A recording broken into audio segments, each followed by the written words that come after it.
محترم ناظرین کرام، السلام علیکم ورحمۃ اللہ وبرکاتہ۔ رسول اللہ صلی اللہ علیہ وسلم کے ذریعے اللہ تبارک و تعالی نے انسانی زندگی کے ہر شعبے سے متعلق تمام رہنمائی فرمائی ہے، تو ایسے ہی اللہ کے رسول صلی اللہ علیہ وسلم نے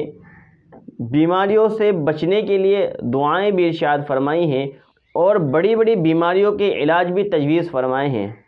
ایسے ہی رسول اللہ صلی اللہ علیہ وسلم نے ارشاد فرمایا کہ انجیر کھایا کرو، کیونکہ انجیر میں جوڑوں کے درد اور بواسیر سے شفا ہے، تو اس لیے ہمیں انجیر کو کھانا چاہیے۔ اور آج کل یہ دونوں مرض بہت زیادہ پیدا ہو رہے ہیں، تو اس لیے ہمیں انجیر کا زیادہ سے زیادہ استعمال کرنا چاہیے، کیونکہ یہ اللہ کے رسول صلی اللہ علیہ وسلم کی سنت بھی ہے اور علاج بھی۔